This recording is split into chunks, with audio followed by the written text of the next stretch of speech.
So what a wonderful way to start a morning, even if it is early 9 o'clock my time. I was complaining about that, but and once the faces and people come on, it's like, wow, here we are together. So thank you for being here.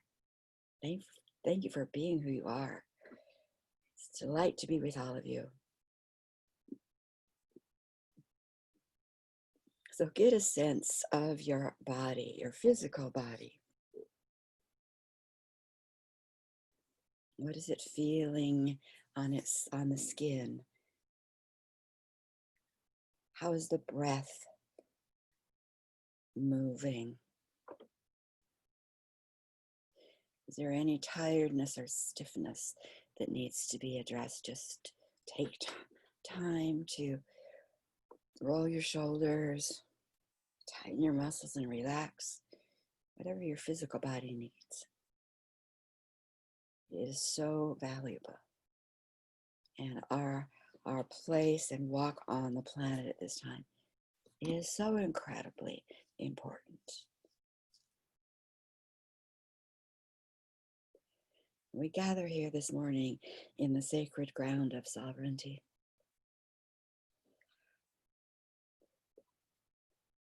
Our goal, as always, is to be sovereign in order to heal what is out of balance. Sovereign means outsider energy, influence, forms, attachments totally extinct in that space. So we are presently meeting in secured sacred ground of sovereignty. Cocooned with the Guardian Circle protocol to maintain that stability, that healing, the infusion of our life of force, and the constant identification and removal of all that is outside of our light families.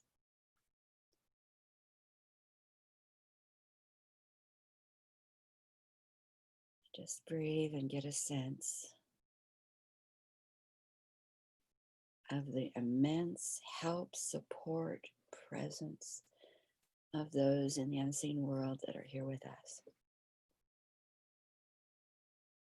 This is where we have power, we have authority, and all the help, assistance, information ever needed for this work and for our life.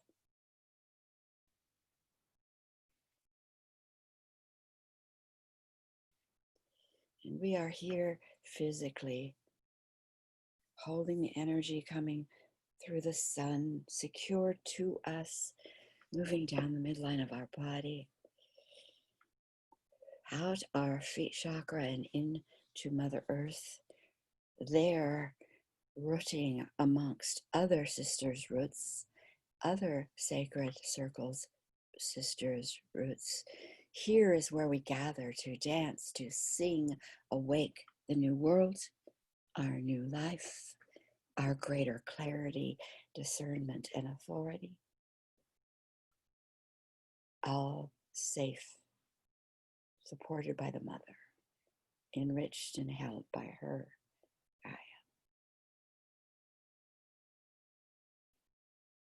And so in this system of roots, there are many other women, time travelers,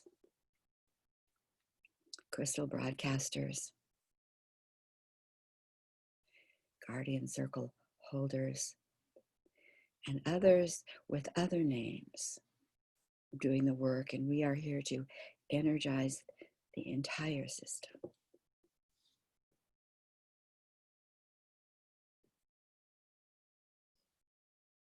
And bring your attention up again to the midline of your body, to your solar plexus, that wisdom center, the belly sensing system, held and represented by Sophia. And call to you whatever team in spirit is yours to work with today. You may identify them or they may show up even in new team, but they must be in alignment to our intention and to your personal guidelines. Take a moment and feel their presence.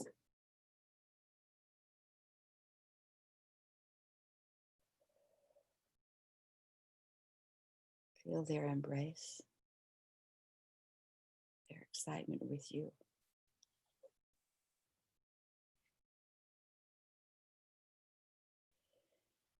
Now together we can move into that heart opening, spreading that heart energy with grace out into the world, rooted, discerning, powerfully clear. She is here as we determine what it is we are called to send and where.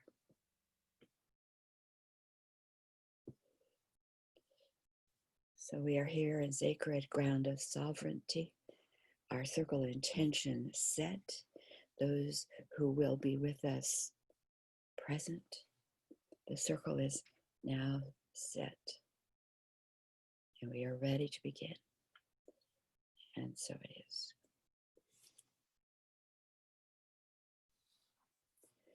And when you're ready, just draw your and bring your attention back to your space, and we'll be ready to put ourselves into the circle. So I'll begin. I'm Sharon Raji Maynard, Woodby Island, Pacific Northwest of Washington State. I'm here understanding that energy is speaking to us, and I'm here to hear it. And I'm passing the stick over to Carol. Carol Squire, also on Woodby. Yeah, in an interesting space of accepting and understanding my role energetically, doing a lot of balancing between the practical logistics of work and world and people, and remembering to bring in the energetic side of it. A lot more balance since women remaking the world transformed my life. So, and I'll pass it to Kala.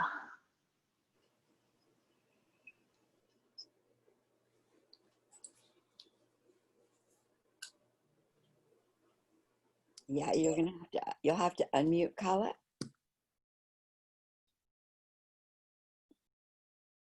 We get finally to see Kala's face as she works with her new computer here. Usually there's a dashboard either at the bottom or the top, and you'll see. Well, I didn't put that on. Interesting. Yeah, no, it belongs. Thank you, there. AI.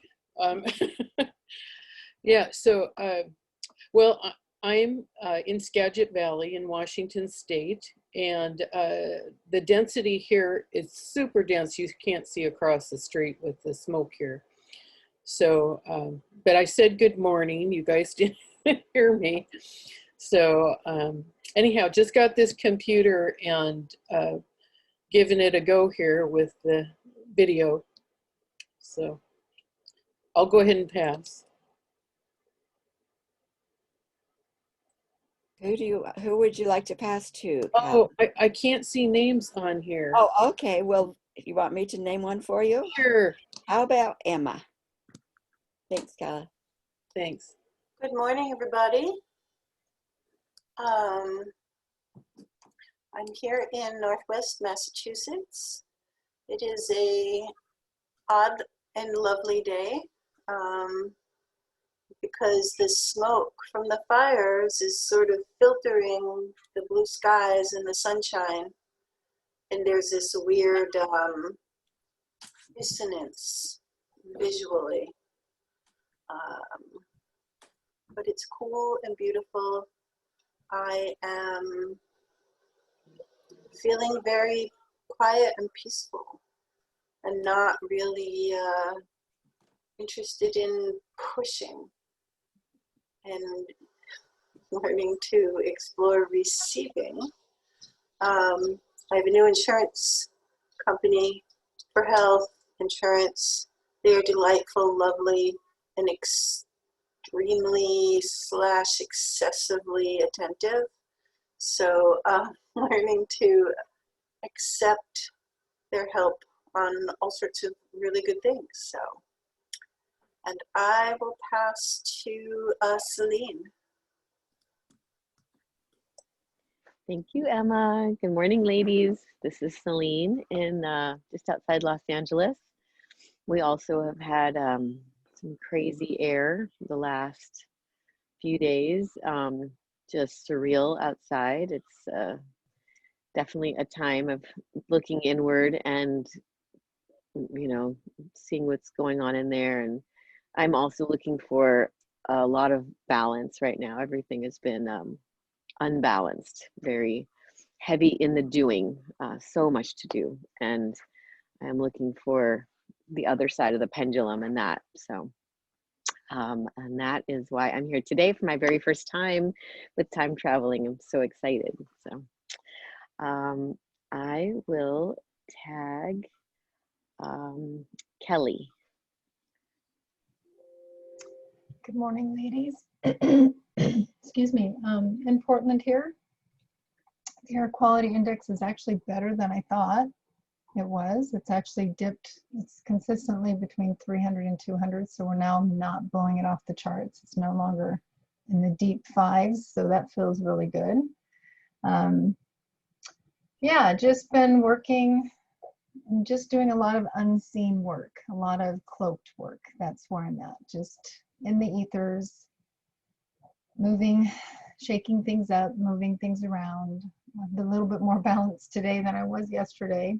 Yesterday morning I was very unbalanced, but today I'm more balanced, even though I've had pretty much zero sleep. I built my first rosary, and it didn't let me sleep. It had lots to say last night, lots to say, lots of imagery, lots of conversations with it. So yeah, we'll see what that opens up for me. So I am complete, and I will text Susan.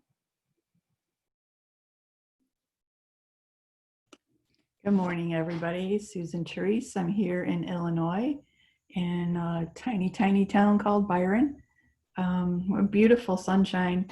As you said, Kelly, it must be missing us because there's, we must be out of the jet stream. We haven't really been affected by it too much, except for the gorgeous sunset and sunrise this morning and the brilliance of that orange smoky color. So I'm working on my procrastination skills. I bought fabric for a quilt, a snowman quilt, 15 years ago, and I have pulled it out over probably 100 times in the last 15 years and laid it out and done a little bit of work and packed it away. And so the amazing woman that comes and helps me clean yesterday said, "Where is your snowman quilt?" I'm like, I don't know. Now, mind you, she did the same quilt, bought fabric and had it finished in 3 weeks. Now I'm going on 15 years. And she's been a friend, of the family for over 25 years. So she knows how long this project's been going on. She's like, she stopped cleaning. She's like, we're going to find this box. She said, there's a reason you can't find it. And I'm thinking that's because I don't want to finish it. So we went and she found the box and we took the quilt out and I laid it out. And so she gave me a 2-week notice. She comes every other week. And she said, at least by the next time she comes, that she wants the whole top together. It doesn't have to be cut and washed and frayed, but at least the top needs to be completed in 2 weeks. So I've been just kind of traveling the spiritual world and thought, gosh, I need to jump into something tangible, creative wise. So I'm just kind of being held in the place of grace right now and kind of just going with the flow. So it is now all over my living room, pieces everywhere. I just broke a needle this morning and I'm like, ooh, that's your excuse. continue working on it today. So we'll see what happens. So I will pass it to Cinda. Oh my gosh. Oh my gosh. I'm so excited to be here. This is a good day to do the Shiddea time travel. Oh, and I'm excited to see all these faces that are here with us today. Oh my gosh. It feels different. Something has shifted, and I am so grateful for it. I mean, of course it has to be that we're no longer in the evacuation mode, but it's something different. Maybe, Kelly, it's the lightening of the quality of the air that we're breathing. There's this young man that stays with us when he comes down to work on the racing sailboat of my husband's. And when he comes to visit, it lightens, I don't know, it just offers some variety into the home, which is lovely. So something feels different, and I am really just swimming in that, in the positiveness of it. So with that, I will bring in Sue. Good morning. I'm from Seattle, and I have this usually have this lovely view, but right now I just have the trees and the shrubs in front of me, and everything else is pretty much a whiteout. I thought yesterday and the day before it was lifting, but it keeps coming back. So I have felt very oppressed. But a few days ago, I found my salt lamp and I put it in my room, and my room is not very big. And I swear it is keeping my air very pure and clean. And I opened the window because my room just gets incredibly stuffy with all the pressure down from the smoke. And I'm not getting sick anymore from the toxins in the smoke. So I feel blessed. And I've been working with Father Sky sucking up the smoke, and Mother Earth drawing the heat and the flames into her. And it feels like a productive way to spend my time. So happy to be here with you. This smoke lasting for days feels more oppressive to me than being locked down, because I found ways to get out of the house, but this feels just oppressive. So spending a lot more time working with that kind of energy. Glad to be here. And is anyone not spoken? I think everyone's had a turn, Sue. Okay, Yeah, thank you. thanks. Glad you're here. Oh, wow. Yes, Sue mentioned a word you maybe not have heard before, the Shiddea Mission. The Shiddea Mission comes from my first book. When I was writing the book, there was various phases of mission on the earth, that if this one didn't work, we'd do this one, and there was one that was at the end. If it got really dire, it was called the Shiddea Mission. And there were volunteers who already, before Earth was even inhabited, had volunteered to be on the Shiddea Mission if need be. And when I realized the Time Travelers, which was initiated about 2 years ago, I believe, was all about changing the stories that mass consciousness held that were not that were from domination agendas, from outsider agendas, that we would go back using our ability to travel in time to prevent the insertion of those concepts, so that they would no longer exist, open up a new stream of energy, and that way the dismantling of the outsider structures could happen more quickly, because there wasn't the energy feeding it from the old concepts. And that was part of the Shiddea Mission. We've kind of maintained that as part of the time travels. But it also includes, that Shiddea Mission also includes the crystal broadcasters broadcasting into the future and bringing that future back to us, and also the guardian circles protecting in many, many, many ways. So that's all part of this particular mission, all part and growing out of the galactic landscape form that is held by the Sacred Ground Collective. So that's kind of how it all fits together. So we're really, in this work, we're playing on a galactic landscape.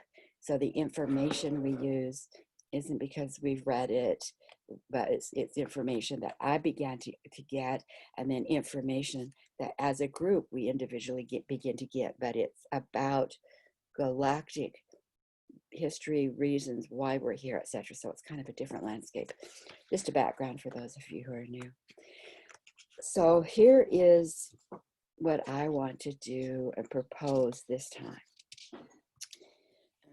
And I've already introduced the idea into the crystal broadcasters and into the guardian circles, and that is this: we in this group have been working very diligently every week to go back in time, and we began by us seeing a form that's in our world, and if it's a form in our world, it comes from a thought or concept in the past. That's the law of manifestation. If it's in your world, it's in your all the energy fields in which we exist. And so we want to go back to cause. You know, there's others who are addressing it presently. We want to go back to cause. So we would travel back to the cause that allowed this form to manifest. We did that for quite a while, and then we realized, and we didn't all have to go to the same place, and then we made ourselves available for those in spirit that says, where do you need us to be? So we've used that ability in many ways, all for changing and helping humanity and life on the planet. What I want to propose is that once a month, and it might be the first Wednesday of the month, but once a month, we use that ability to time travel, to go back in time in behalf of ourselves. And the way we would do it, I'll just propose a way, and it may work very differently for each of you because you have your own teams and your own intelligent field, is like who we are in this present moment.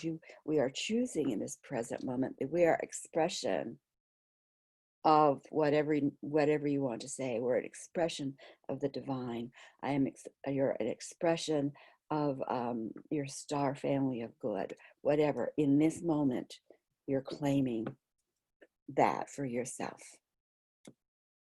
And then in the time travel, we would ask the team to take us back in time to the most powerful interference point. And what is the story? Either that, because often the outsiders whisper the story. They really have been doing this for ever. It's not new with the media here. They whisper a thought into that mass consciousness field, and some of us buy it. So it may be that. It might be that there was a whisper, and I'll use one because it was certainly one we did. You're not enough. You'll never be able to amount to anything. You won't, you just don't know enough to do. So wherever you are taken, we want to be taken to first, one of the ones that's most impactful first. And what is that? Where is that? And then you'll ask them to show you what's going on, what's the story that you're going to buy, and you're going to come as the present you. Say, yep, see what that is. It's not of the light. Absolutely not. And prevent it, not only prevent it from being inserted, but call in the PTO and have them neutralize, identify, and remove it from all space back to its home of origin. And then when you finish whatever you're drawn to or you're taken to, coming back, do your journaling so you capture it and then share. So is there any comments on that? Just unmute yourself and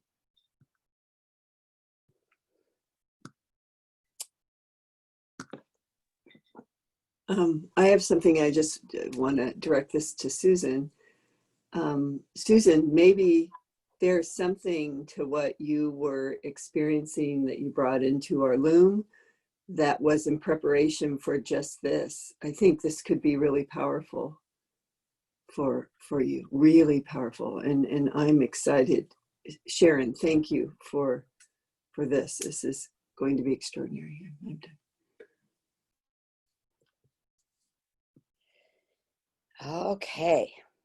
So I'm going to guide you gently. And some of you may follow the voice, and some of you will you'll be, and your team will do what it does.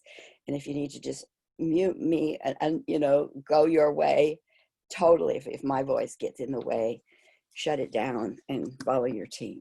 Okay, here we go.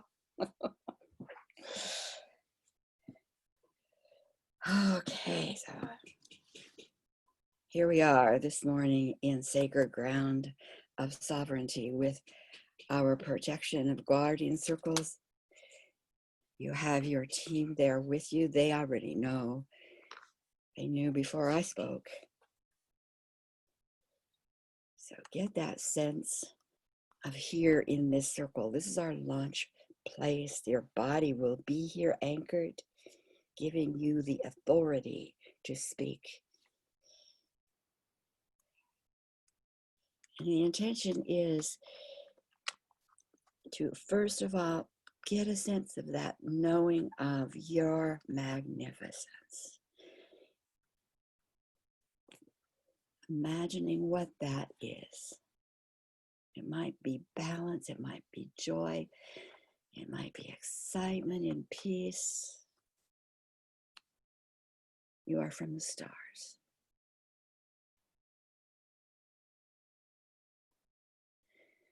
Breathe it right into the body, though the body holds it for you. During our many years on this planet, we've encountered bombardment, contamination, lies. And there is one that is most impacting your ability to maintain your true vibration. And we're asking your team to open up that journey, that path, and you can begin moving with them to be taken to that place in the past where that which is most impacting you today was inserted or activated. And you will be there at the count of 3. So them taking your hand, holding hands, you move down this path into that channel energy that is secured and protected, taking you back in what we call time. That will impact all time. Moving to the count of 1. Powerfully, gently, and with great energy to the count of 2. Farther and farther, wherever you need to be taken, where there's an aspect of yourself needing your release to the count of 3. Get a sense of yourself moving down onto the planet and notice what you have on your feet and what you're wearing. And what is that story, the concept that is in any way negatively impacting you?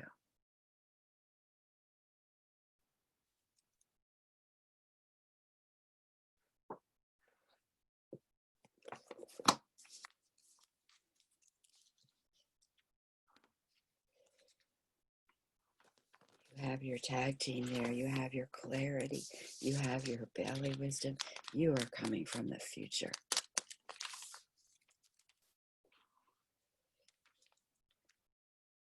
You move that concept out of your space, out of your space. Not acceptable. I will not buy it. It is not mine.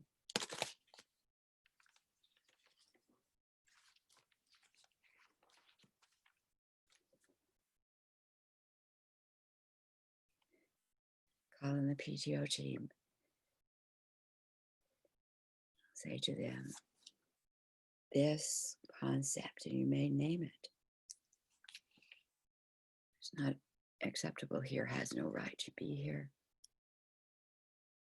Remove it. Not acceptable.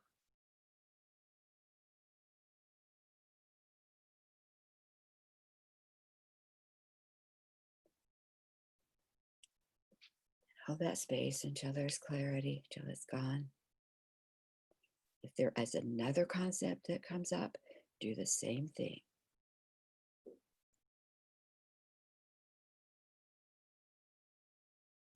And I'm just going to hold space for you to identify and remove as many of those false stories as show up to you. So just be there and I'll be still.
sense around him so there's no energy influence, even a particle. There is nothing left of that outsider or false story.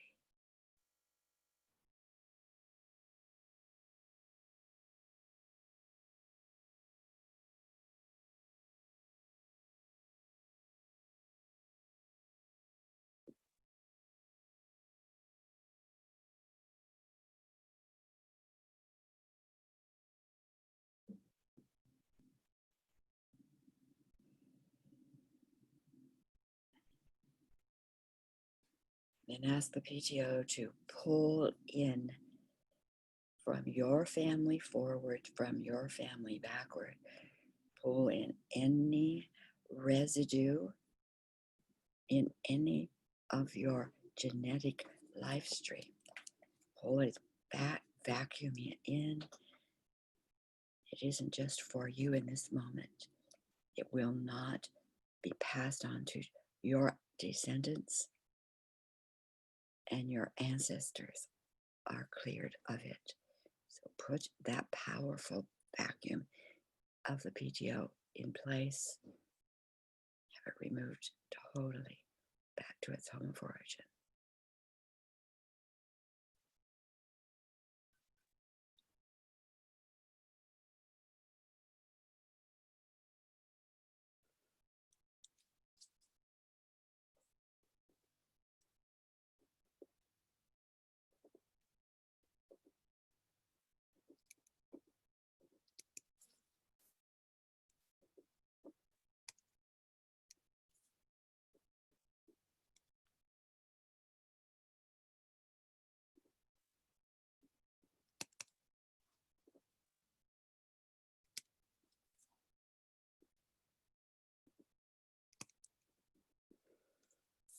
Take a deep breath and ask your team if there is a concept or a story that you had intended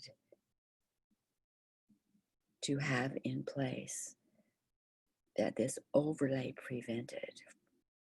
Is there a story, an understanding that you missed because the overlay took over? Ask them, because they are holding that for you. Ask what that might be.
So we'll take a couple of more minutes to complete your journey and write it down.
Okay, we're about ready. Anyone need more time? Just raise your hand.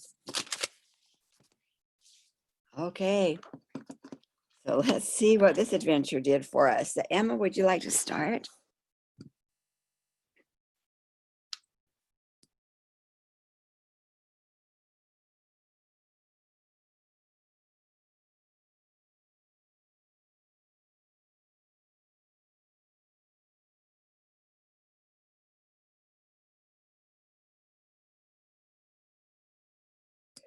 Okay, are ready? Emma, would you like to start?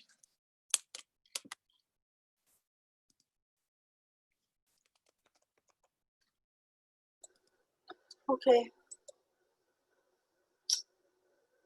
so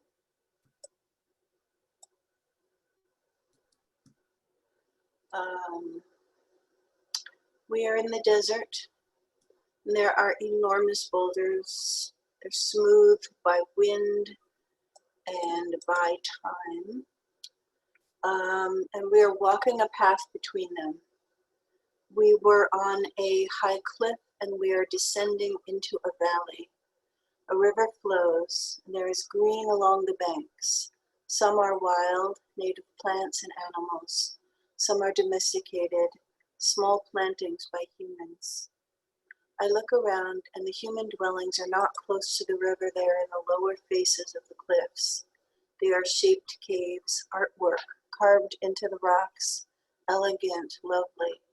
We walk between the river and the dwellings, and all is silent. We continue to walk north. The river is on our right. It curves gently, and the water is flowing with us. In a way, we are carried by that long, slow energy toward the meeting place. Many villages have gathered at a sacred place.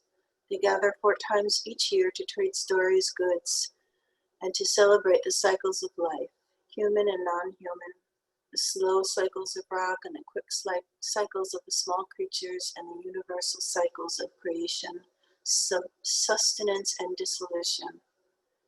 This year, a new concept has been introduced, destruction. The people do not know where it emerged from. The elders are concerned and have been gathering. A few of the younger people understand the concern and join them. We witness. It feels like poison. From dissolution comes new life. From destruction, nothing re-emerges. There is a ritual celebration that night. The people gather in circles. Everyone is present. They are not aware of the strangers who have arrived in the darkness. Those strangers are bent on destruction. They are human-shaped and not human. They are called monsters in the stories, and they are real. They destroy horribly, painfully each human who is present at the gathering, excepting a few who are left to carry the story forward. The story is fear. The story is fear of others. The story is blood and death, and so much has been lost. Knowledge, history, which was carried by the elders who were destroyed first. My team and I witness, we hold the space, we walk time back to just before the monsters take action and we freeze frame. I call in the PTO and others who work with them. I call in the Galactic Council to witness and Mother Gaia to witness as well. The parasitics are removed and return to their home of origin. The ritual continues as it always has. I'm complete.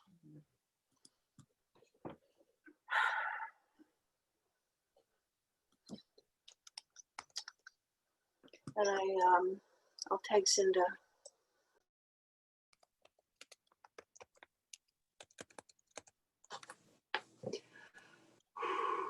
Okay, so Gabriel shows herself and takes me back to the crucifixion, to the cross of Jesus. And we are standing at the cross. I've been taken there before, I think, in past travels. but we're standing there looking down, and Jesus is looking directly at me. And then next thing I know, he's standing next to me. And he says, "Grieve not. It is not the crucifixion that you need to worry about or think about or be influenced by. It is the rising that matters, not the way I died. It is the rising that matters." And then he says, "It is unfortunate that throughout time, my death and my crucifixion is what has influenced history and not my rising." He says, if you focus on the rising, you focus on the healing, and you focus on the transformation. The death is not where the power is. And he says, I want you to look through time, and you can see that is the death that everyone, not just of me, but of everyone, that everyone focuses on, that they feel justified in fighting against. In current day, the George Floyds, we are fighting against his crucifixion, but we are forgetting the lesson, and we need to focus on the rising of ourselves from the lessons of the death.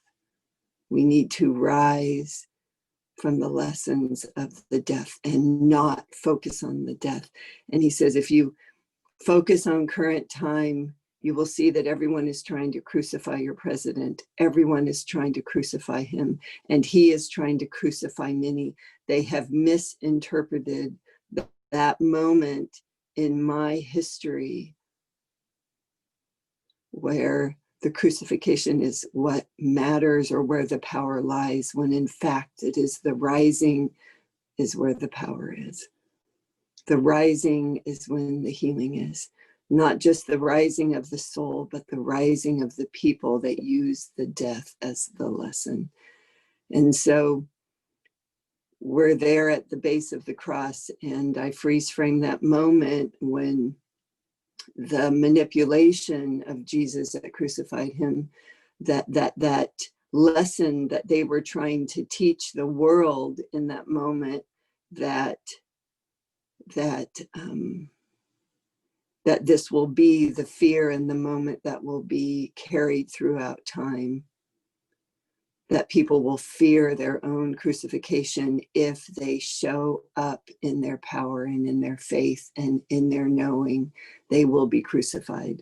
And it will be a threat that will be carried throughout time. So in that moment, he and I together freeze frame, and we call in the PTO, and we pull out the manipulation of that moment. We pull it out, and then we fly through time, and we witness multiple murders and crucifixions, and we switch that energy throughout space, throughout time. We take and we transform, so people will no longer be afraid or focused on the death, but instead of the power of the rising. Yeah. So, okay. Carol. I'm still taking notes. Yeah.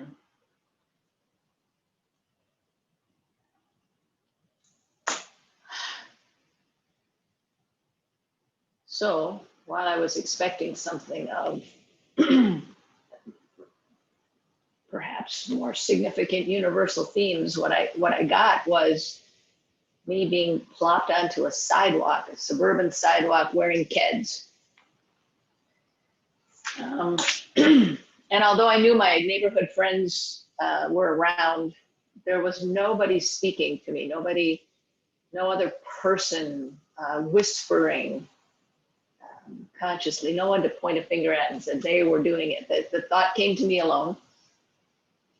And the thought, or I kept distilling it, but the concept that's so harmful to me personally, and I can only imagine possibly to others, but I didn't take it there, is that it's irresponsible to let go.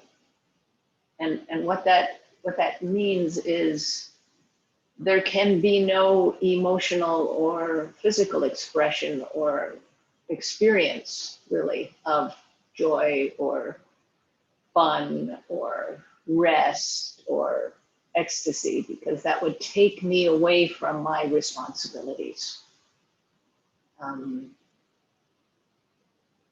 Yeah, so my divine family is leadership, and this is a perversion of leadership. And so that's where possibly the universality of it. Because what happens to me is that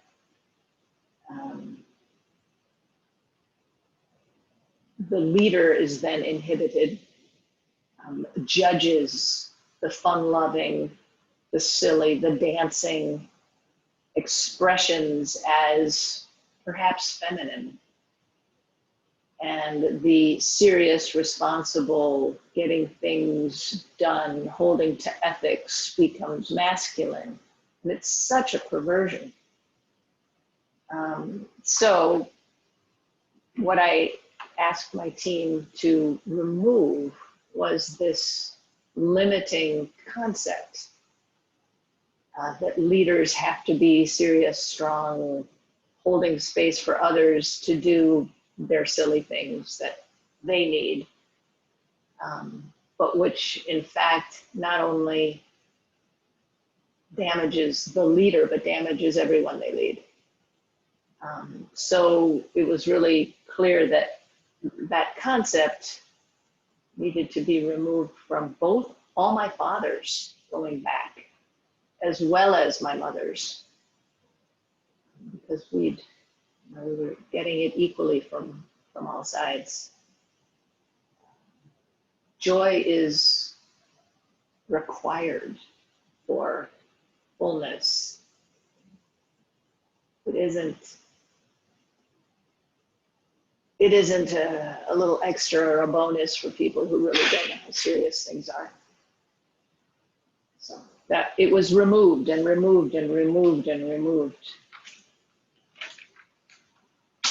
And I'm complete. And I will pass this on to Celine.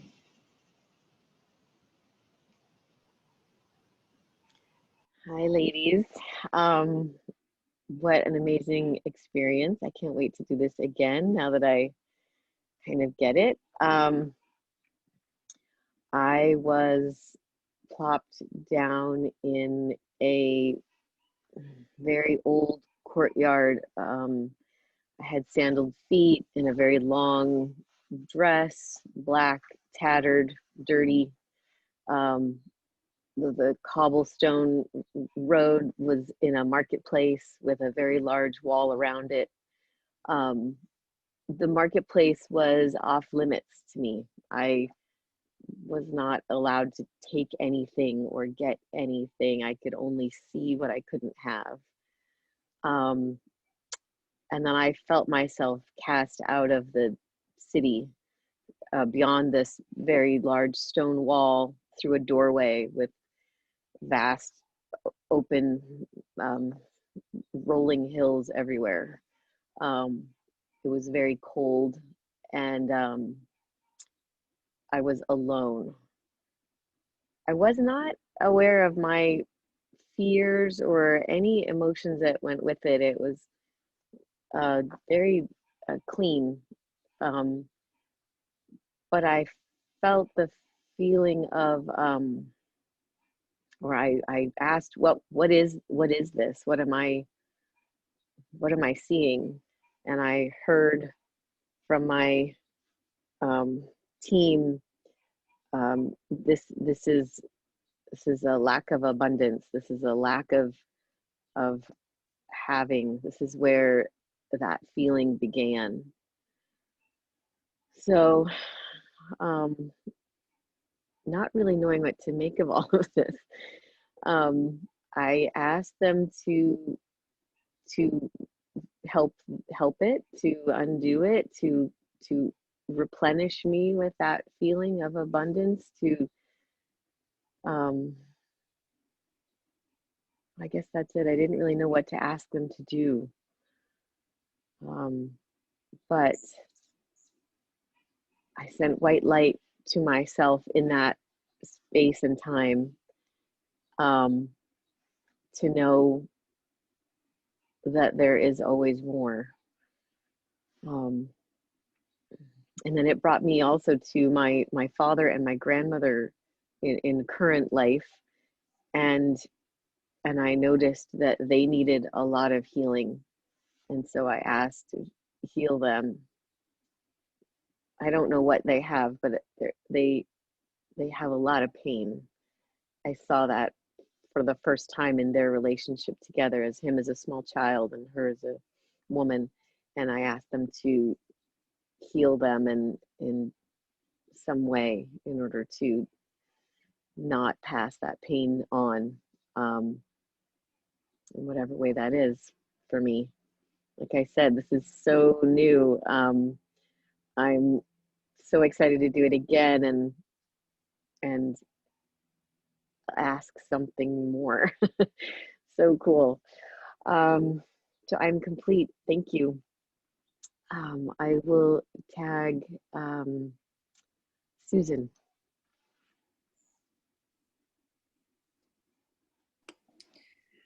Well, it's really kind of a hodgepodge journey. I focused on joy, in that aspect within myself when that cord, or when that was blocked.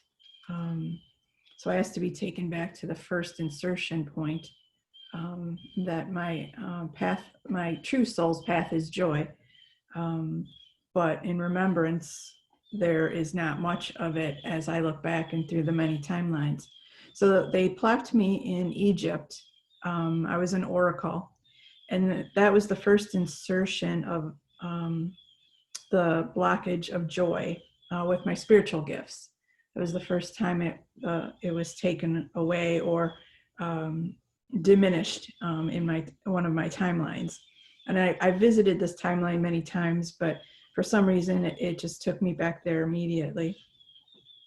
And then we traveled down the channels of karma and what I've chosen to do in each lifetime. And it's about this insertion, or this, as you say, whispering of paying back the abuse in a physical life of my physical body. And so this replay of parasitic energy that keeps telling me each lifetime that you have to continue to pay it back, even though it's been paid back many lifetimes long ago. And that came through in my relationships of not being, always hearing those whispers, it's not fulfilled, you must suffer this lifetime, you're not done. What really struck me and what really moved me to tears was when you asked us to see what was underneath the overlay, what would have been in place. And I just heard and saw this life full of joy and adventure and love, experiencing it over and over again. And so that took me quite a bit of time to come back from that longing, or that now grief and mourning of all the joy that has been blocked. And then those whispers, seeing those dark whispers of, you haven't completed this karmic aspect, you haven't done enough, you haven't done it well enough, you're not complete. Even though there was always an aspect within me that knew that I could just put all this behind me at any time. So I am complete. I'll choose Kelly.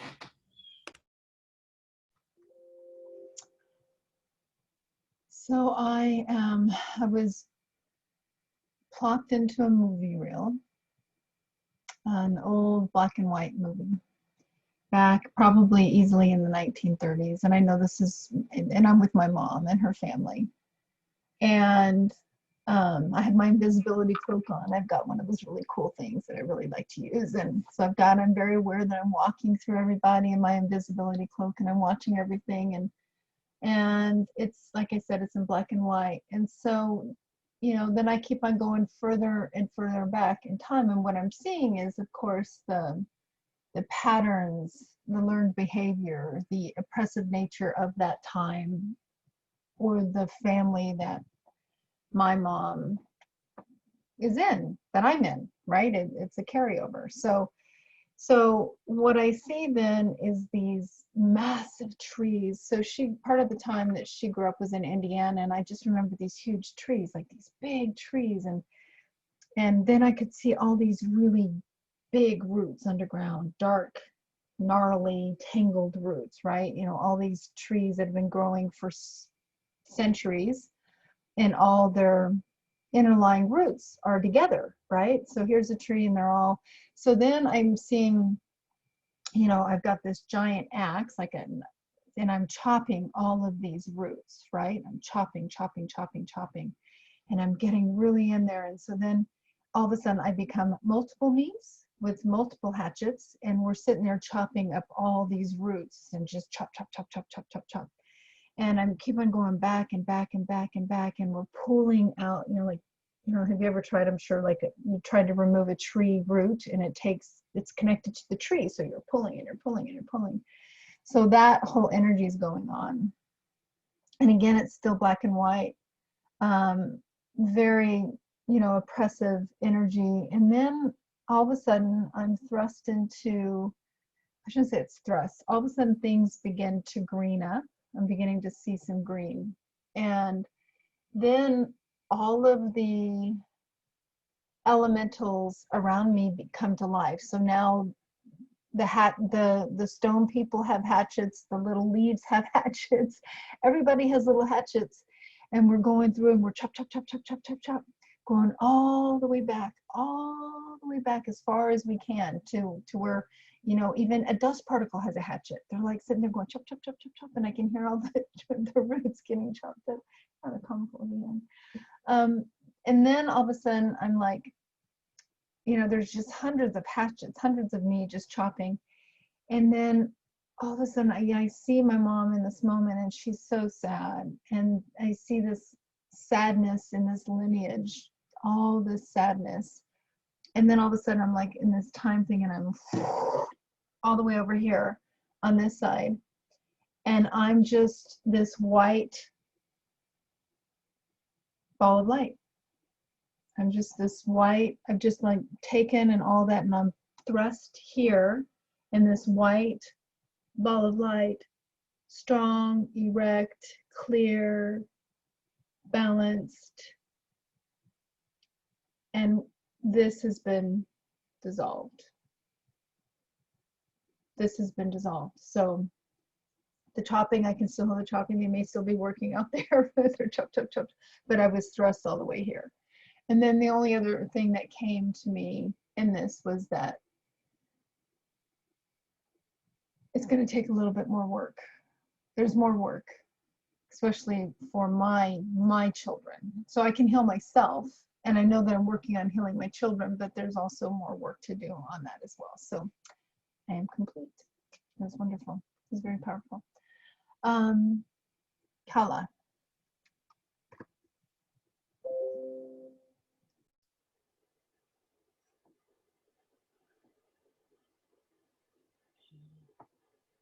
Okay, I'm here. I'm not popping up on the thing. Mine was really a dark situation. I found myself at the entrance of a cave. I had kind of strappy sandals to protect my feet. This is way, way, way back. And my sister had been taken into the tunnels by a reptilian. And the reptilians have been talked about as, there's good and bad, but these were the bad ones, for human trafficking, for the sex, and for the food and mind control. And I was terribly afraid, but since it was my sister, I felt compelled to go into these tunnels, and they go very deep into the earth, like 8 miles deep in. And I followed the reptilian down, and it turned and looked at me, and it still had my sister. It was carrying my sister deep into the tunnels. And I yelled at it that not acceptable, go back to your planet of origin. And it didn't do anything. And again, I was just scared to death. But I felt compelled to do this. And so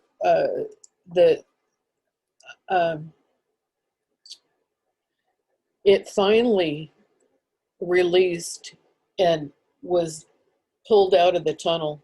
It was like vacuumed out, and it was gone. And my sister dropped to the ground, and I wasn't able to get to her yet. And another one came in, and another reptilian. And again, I did not acceptable, go back to your planet of origin. And it went easier. It just got vacuumed up and out much easier. But I knew that it was like a nest of them.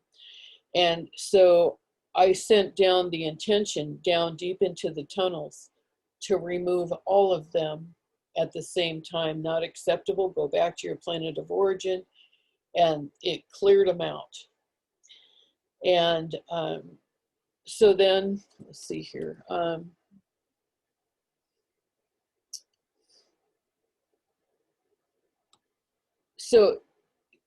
So I tried to pull all of them out. And when Sharon said, what did I miss on the overlay?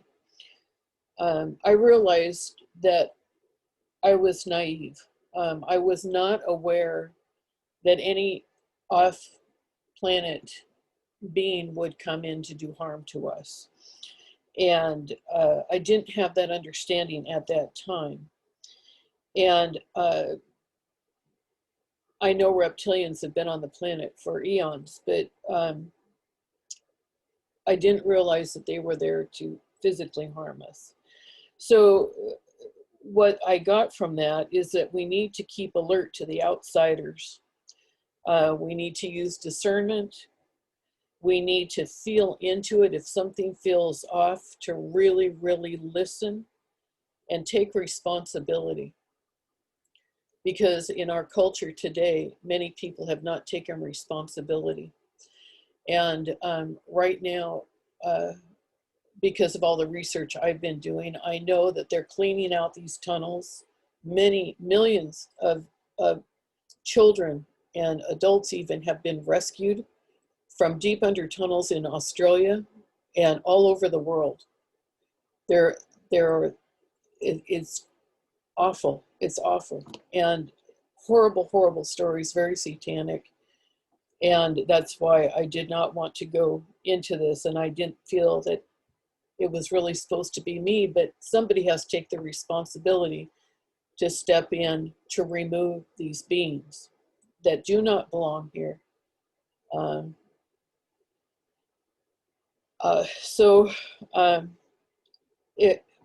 I really resisted. I have to say, this was very, very difficult to do.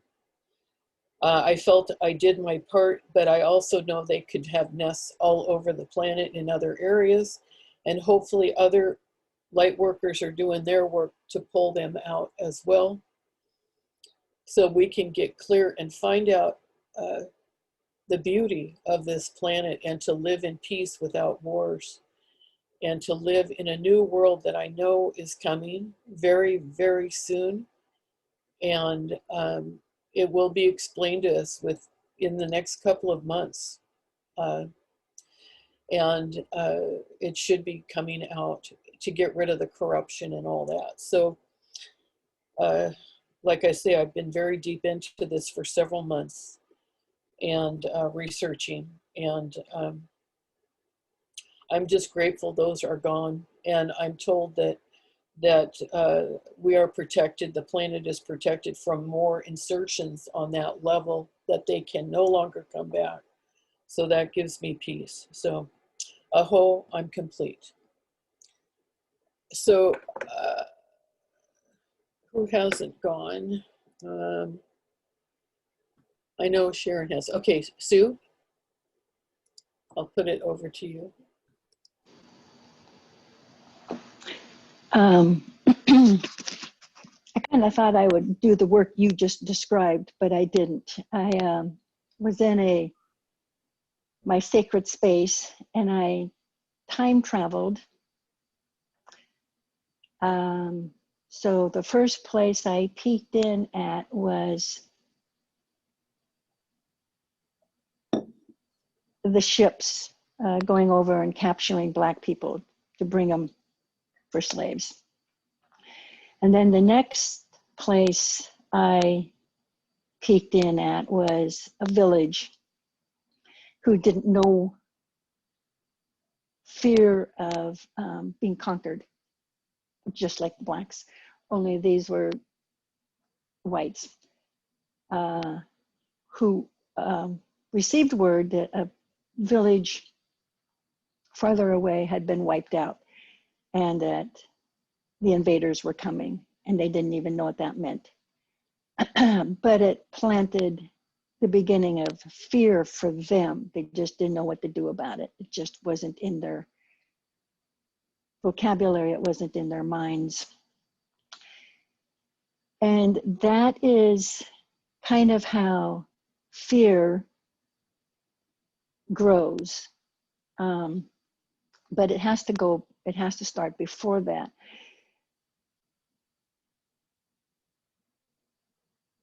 The thought was fear started when we chose the knowledge of good and evil, but I didn't do anything with that.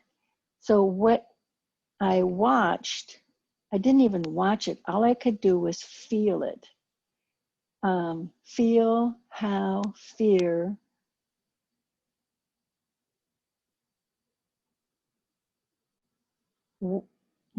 morphs into terror and hate. And then what I felt was asking my spiritual team to neutralize, not the little fears we have. Those help me set boundaries. I need those. The same thing with anger. I need my anger to help me set boundaries. But for it to escalate into terror and hate creates huge psychological problems. So that's what I saw. I don't even know if I asked for it. That's what I saw, was the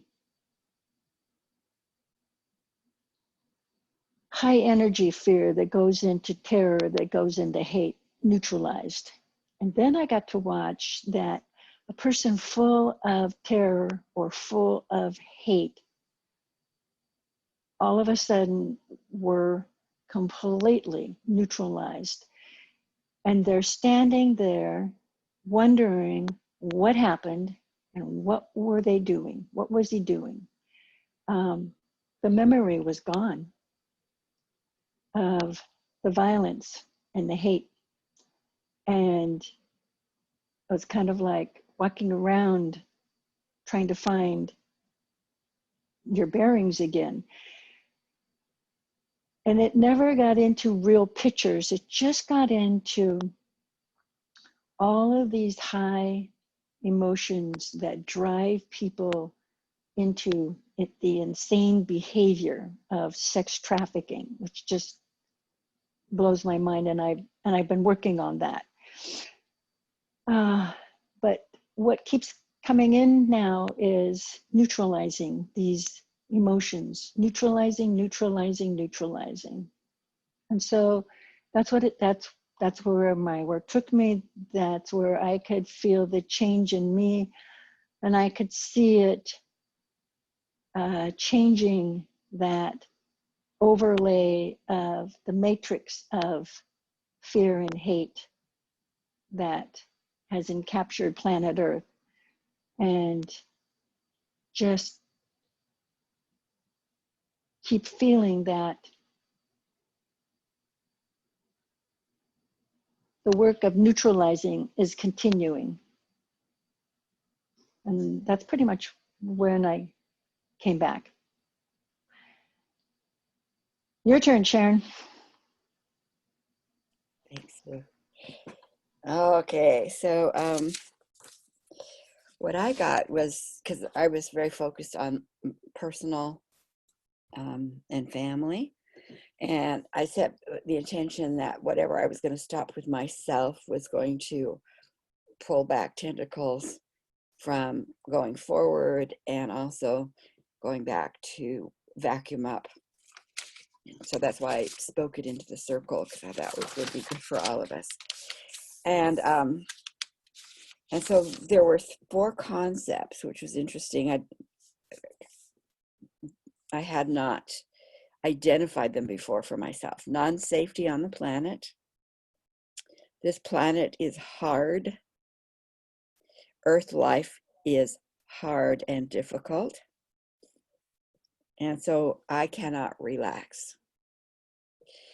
And so that's what I went back, and I just, wherever it was, I just held the space for it to be identified, space held for it to be then neutralized, tentacles brought in by the PTO, contained into 1 or 2 or however many configurations, and taken back to its home of origin. And so I just held that till I felt that it was gone. So I didn't get pictures as to where. I usually get pictures as to where and what's going on, but I didn't. I think it's too pervasive for that. Was my sense. It's too pervasive for that. And so when that was done, then I said, what was the story that I missed? And the story was that this planet is beautiful, life is a joy, and reciprocal living enriches all of us. And so that's what I got. So what I'm going to have us do is I want you just, each of you individually, get a sense, or if you've written it down, what is the story, the new concept? And just either read it or think it. You don't have to speak it. The new story.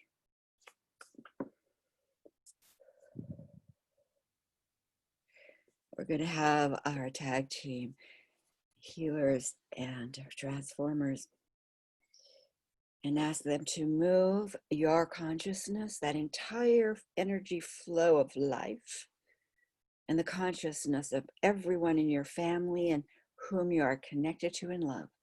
Move those consciousnesses, those energies of life, into that reality. Tag, transform, deep 6, anything that would keep it from us, that would keep it from you or from anyone in that circle of love. We give the healers permission to heal what is marked for removal, and we ask the PTO team to go through and eliminate any energies at any level that are outsiders. Tag and transform in deep 6. What would keep you or anyone in your circle from it? And we call in our divine design team. So you have one, been with you before birth. I have one before birth. It helped me here. We call in our divine team and ask that they design and write the codes for the highest experienced expression of that story for you and everyone in your circle. And when those codes are written, they are to be downloaded into the first dimensional field of all of us, anchored in the 5th dimensional, where the landscape for our life patterns exist. For those who are not on the planet, they are included because we are activating them through all 64 dimensional regions of our life breath stream, from the galactic stars down to our feet on the planet. That new story is now inserted, anchored, and activated. And so it is.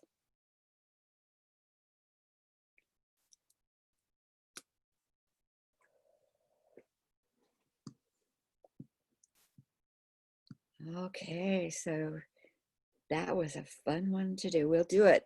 I'm going to do it the first time travel of the month. So we'll do it again in a couple of weeks, but this is just to get it started. Then the other times we'll do our regular time travel, which is really in behalf of humanity and all the life on the planet. So open up your mics. Any questions, anything you want to say before we close? Except we love you and goodbye. What date is the next time travel? Is it going to be on a Wednesday then?